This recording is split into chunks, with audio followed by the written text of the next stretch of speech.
kitab Fadhailus Suhur di bulan Muharram ini. Huruf yang pertama, Abah mengartikan huruf mim itu dengan kata mujahadatun nafs, yaitu berjuang melawan hawa nafsu. Di pembukaan, Abah mengutip perkataan Syekh Sanusi dalam sarah kitabnya, yaitu kitab Jaziri. Beliau mengatakan, an-nafsu iza golabat kal adui, wa iza pajaat tajibu mujahadatuha wal isti'anatu alaihi wa in khalafal walidain kama fil adui iza baroza. Syekh Sanusi mengatakan, nafsu itu apabila sudah menguasai diri kita, sudah mempengaruhi diri kita, ini sudah seperti musuh. Makanya seperti musuh. Tapi ada dalam diri kita. Mungkin ini yang dikenal dengan istilah musuh dalam selimut. Nah, nafsu itu bisa menjadi musuh dalam selimut. Apabila sudah datang nafsu itu, maka kita wajib memeranginya. Wajib berjuang untuk mengalahkan hawa nafsu.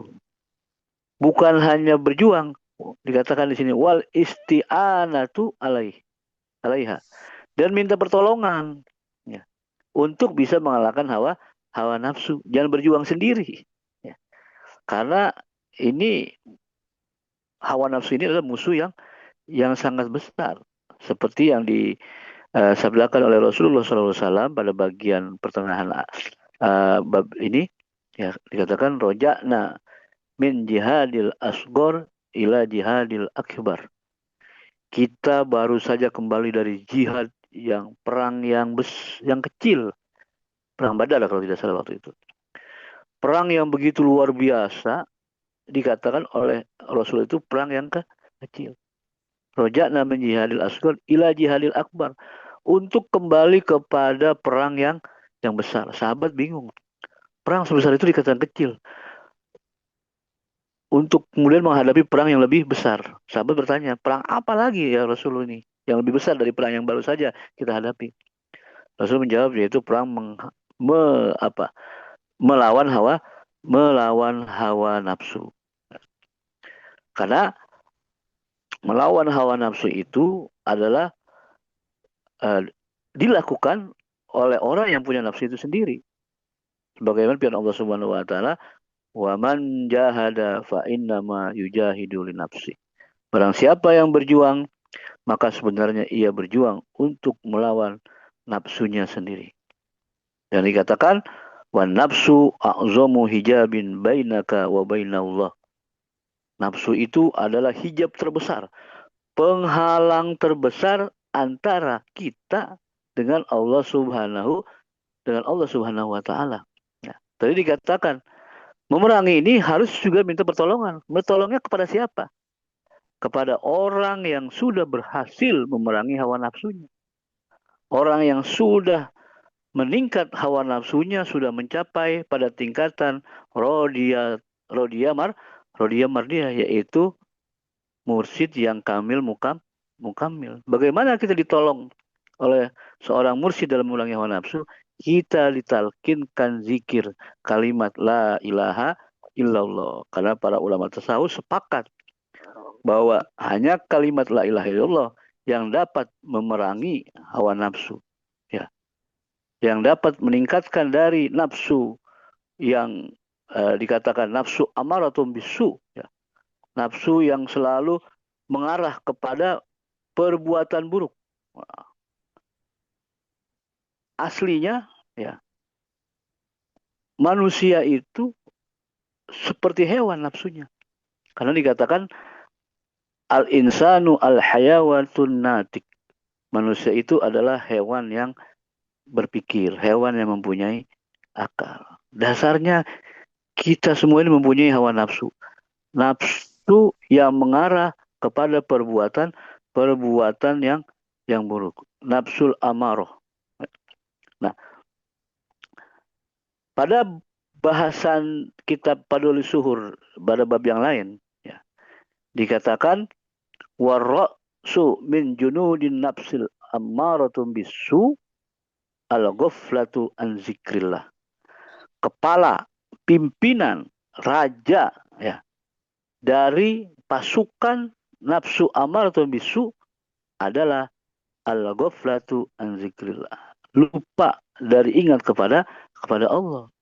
Makanya dikembalikan kita dari yang tadinya lupa menjadi ingat dengan cara ditalkinkan kalimat la ilaha illallah, mengingat Allah dengan cara menyebut namanya, menyebut kalimat la ilaha illallah. Nah, nafsu yang belum ditalkinkan, nafsu yang belum mendapatkan ilmu-ilmu agama, ini nafsu ammaratun bisu. Kemudian kita ditalkin, ya, ditalkin, belajar zikir, belajar agama, belajar pengetahuan yang lain, nafsu kita berubah, meningkat menjadi nafsu lawamah. Ya. Masih ada berbuat maksiat, tapi ada kesadaran. Ketika berbuat maksiat, sadar, oh saya berbuat dosa. Kembali lagi dia ingat kepada Allah Subhanahu wa Ta'ala. Terus menjalankan amalia zikirnya, amalia hariannya, khotamannya, manakibnya, terus sampai meningkat pada dikatakan nafsul mutmainnah. Nafsu orang yang sudah tenang. Tenang dengan amalia yang sudah dibimbingkan oleh guru mursyid. Jiwanya sudah tenang. Dalam kondisi apapun, ya, orientasi hidupnya mengarah kepada orientasi ketuhanan. Tidak lagi seperti tadi. Kalau nafsu ammarah bisu, ya, dikatakan orientasinya kepada materialis, kepada kebendaan, kepada keduniaan. Yang diketahui hanya dunia, yang dikejar hanya dunia, hanya untuk memenuhi hawa nafsunya tanpa memikirkan orang lain, tanpa memikirkan hukumnya. Ya. Makanya kita alhamdulillah sudah dibimbingkan oleh guru kita untuk selalu ingat kepada Allah Subhanahu wa Ta'ala. Tadi membunuh raja dari nafsu ammaratun bisu, yaitu al-ghaflatu an zikrillah, lupa. Karena orang yang lupa itu dikatakan seperti hewan. Sebagaimana difirmankan oleh Allah Subhanahu wa Ta'ala, Bismillahirrahmanirrahim, walaqad jara'na li jahannama katsiran minal jinni wal insi lahum qulubun la yafqahuna biha walahum a'yunun la yubsiruna biha walahum azanun la yasma'una biha ulaika kal an'am balahum adol. Ya. Jadi di neraka itu nanti banyak dari golongan jin dan manusia. Siapa itu? Yaitu orang yang tidak menggunakan hatinya untuk mengingat Allah Subhanahu wa Ta'ala. Orang yang punya mata tapi tidak digunakan untuk melihat kebesaran Allah Subhanahu wa Ta'ala. Orang yang punya telinga tidak digunakan untuk mendengar kalimat-kalimat thayyibah, mendengar kebaikan-kebaikan. Ya. Dikatakan bal ulaika kal an'am. Mereka itu seperti binatang. Balhum adol, bahkan lebih sesat dari binatang. Siapa itu? Ulaika humul ghafilun. Mereka lah orang-orang yang lupa kepada Allah Subhanahu wa Ta'ala. Jadi ketika manusia itu lupa kepada Tuhannya, tidak ingat kepada Tuhannya, maka manusia itu kedudukannya sama seperti dengan binatang ternak. Al-an'am ini masih bagus binatang ternak. Kalau dalam kitab Muqasabatul Qulub, ya, Imam Ghazali mengatakan, Iza ghalabatis syahwatu akluhu fal bahaim khairum minhu. Kalau manusia syahwatnya sudah menguasai akalnya, hawa nafsunya mengalahkan akalnya, dikatakan fal bahaim khairum minhu. Apa itu bahaim? Bahaim itu binatang, termasuk binatang-binatang yang buas, ya. Termasuk harimau dan lain sebagainya. Ya. Jadi ya, ditalkin ini untuk mengangkat derajat kita manusia menjadi manusia yang sempurna, ciptaan yang mulia. manusia yang mulia. Sebagaimana pilihan Allah Subhanahu wa taala, walaqad karamna bani Adam. Dan aku muliakan seluruh anak-anak Adam. Kita bisa menjadi mulia kalau kita istiqomah mengucapkan kalimat-kalimat yang mulia, yang sudah ditanamkan ke dalam hati kita, ke dalam kolbu kita. Ya, karena nafsu itu adalah nama ruh. Ruh yang belum dikasih ilmu, belum mendapat pelajaran agama. Maka ini namanya nafsu. Ya. Ruh yang sudah mendapat pelajaran, mendapat bimbingan agama, ya, mendapat pelajaran ilmu-ilmu yang lain, namanya berubah menjadi akal.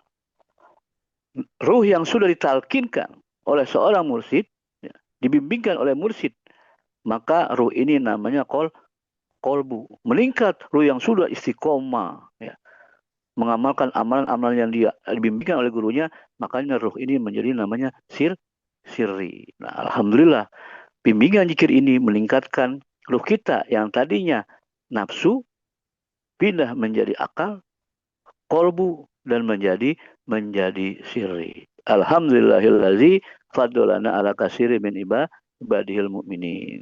Ya, saya rasa mengingat waktu sudah 22 lewat 10 ya.